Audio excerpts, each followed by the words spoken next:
Welcome to the garden, my friends. It is the middle of September and our garden is a jungle out here. It's beautiful and I'm really enjoying it, but we have got a ton of zucchini still coming out of the garden. I'm going to gather a few of these up, bring them in the kitchen and get started for today. I've got a lot of fun things to share with you. I hope you stick around. Today I am going to share with you the easiest way to preserve or can tomatoes. And I'm going to take you through that step by step, starting with washing your tomatoes and slicing them. Then I'm also going to be sharing with you a super delicious fall crockpot meal and the best zucchini bread recipe yet.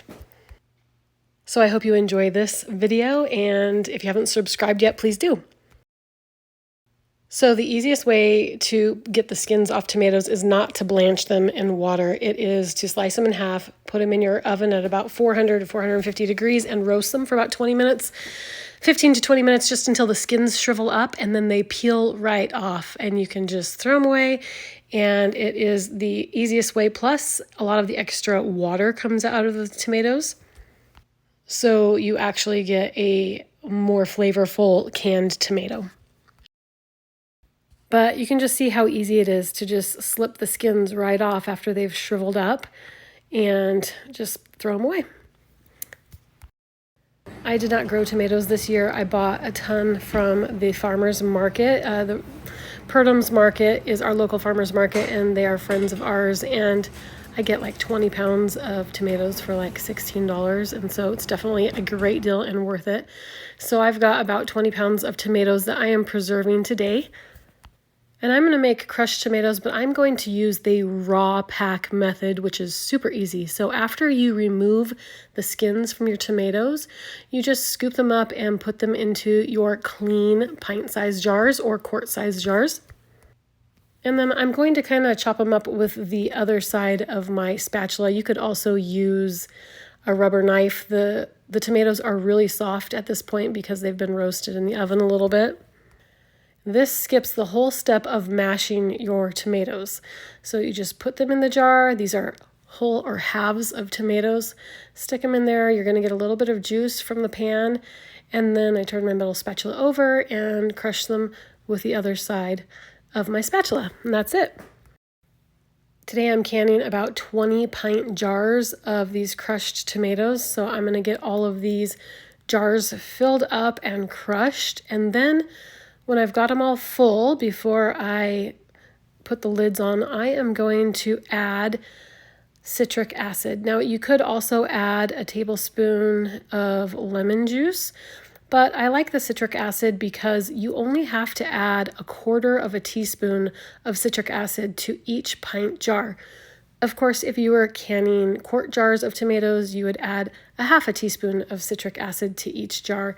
And this citric acid acidifies the tomatoes enough so that they are safe for water bath canning. And water bath canning is super easy.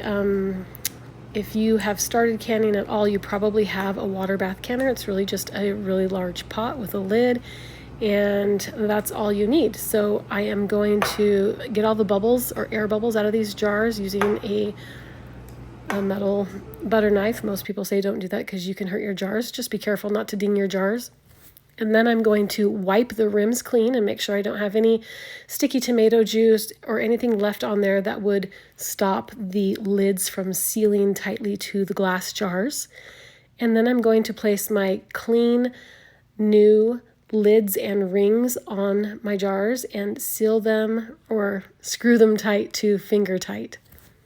You don't have to crank them down on the lids, just seal them until they're finger tight, and that is gonna be enough.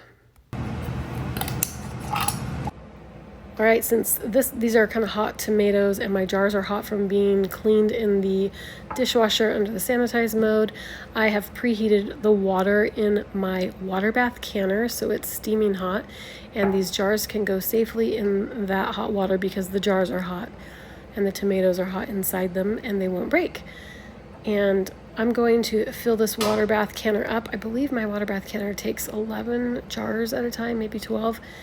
And then I'm going to make sure that I have enough water in there to cover the lids of these pint jars by at least 1 inch.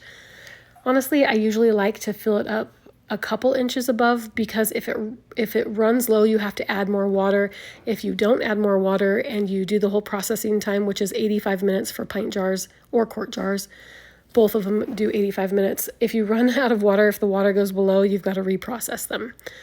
So after they've processed for 85 minutes, you take them out and let them cool completely before you remove the rings, because you don't want to break that seal on accident. And the seal can accidentally break when it's hot. So you just let them cool all the way before you remove the rings. And then you can store them on your shelf or in your pantry for up to 2 years. They can actually probably store for a lot longer than that, but the color will change in them and they can lose a little bit of their nutritional value. The one great thing about home canning foods is that the foods that you are home canning were picked at their peak of ripeness, and you're preserving them when all of the vitamins and nutrients in them are at their highest level. And so in a lot of ways, you have preserved more vitamins and nutrients in your home canned foods than if you would have bought them at the store or store canned foods, which are not usually picked at their ripest point. And that's one great advantage you have with home canned foods, is you're really preserving the most nutrients for your family without any chemicals or preservatives, and it's just the healthiest way to feed your family. All right, this next meal is an easy crockpot fall dinner, and it is chowder. I am using fish, so it's going to be a fish chowder tonight, made in the ease of my crockpot. And to do that, I'm just prepping my vegetables, mincing my garlic and my onion, chopping my celery, and then I will start working on the bacon. The thing that takes the most time with this recipe is just chopping a few vegetables. And the only vegetables you have are the potatoes, onions, celery, and garlic. And then you'll chop your bacon. That's all the prep you really have. Then we're going to crisp our bacon up in a cast iron skillet. Add most of the ingredients to the crock pot. In fact, we're adding everything to the crock pot except for the milk, the cream, and the cornstarch.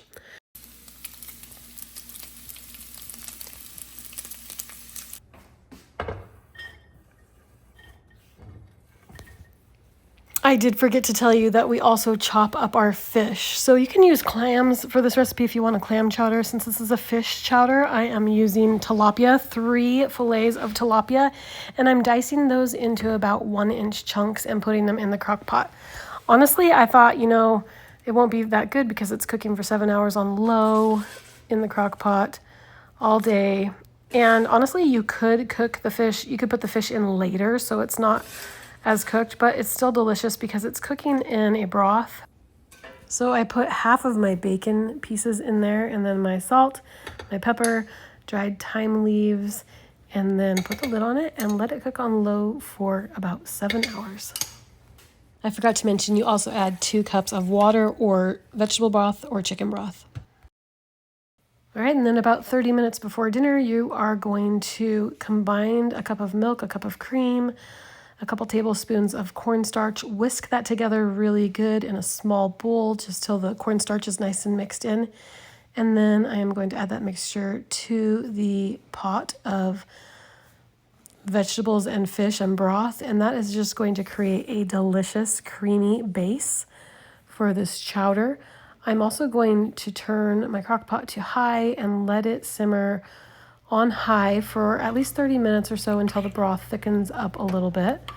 And this is a delicious soup. I'm going to garnish it with the remaining half of the crisped up bacon. I did put that in the refrigerator, and then I warm it up in the microwave before I serve it.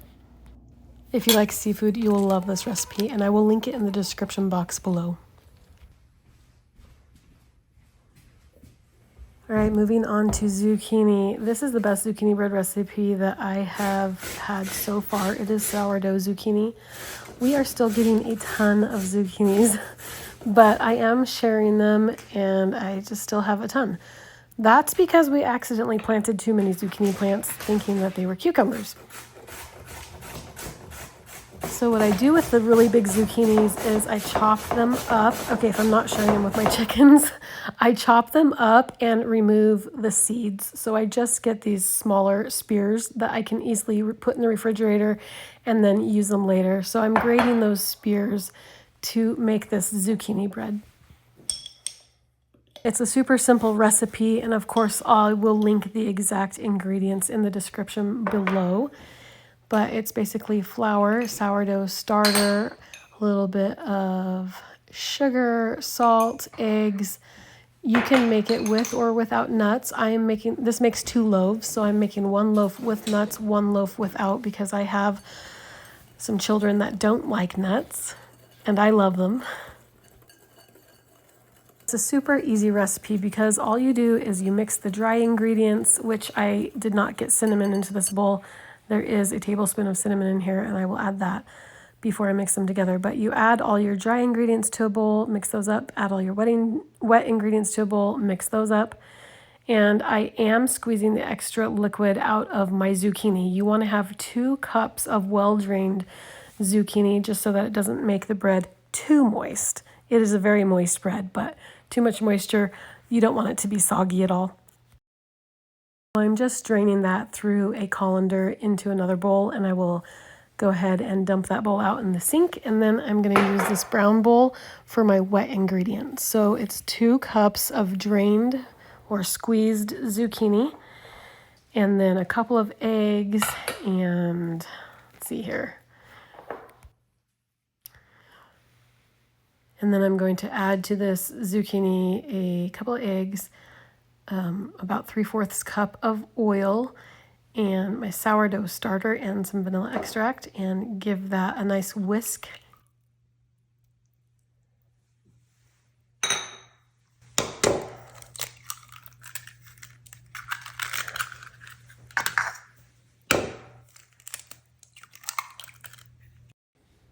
Everybody loves zucchini bread. My kids gobbled this recipe up. So if you have not tried making zucchini bread, this one's super easy and everybody loves it. So I highly recommend trying this recipe.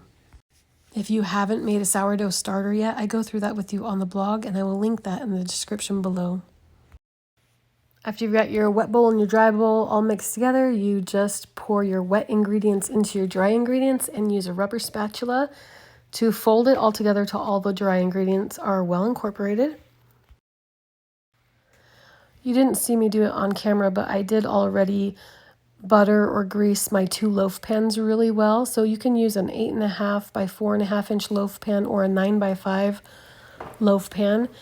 I actually have one of each. So I have this antique white one, and I am going to put half the batter in this one, and then I'm going to add my chopped walnuts to the rest of the batter because my kids don't like nuts and I do. Then I'll pour that remaining batter into my 9 by 5 greased loaf pan. And we're going to bake these in the oven at 350 degrees for 50 minutes. In my oven at 50 minutes, these loaves come out perfectly moist. And of course, you're going to test them with a toothpick. So insert a toothpick into the center of the loaf, and when it comes out clean, your loaf is done. These 2 loaf pans are made differently. So the clear one is glass, and this brown one is a stoneware.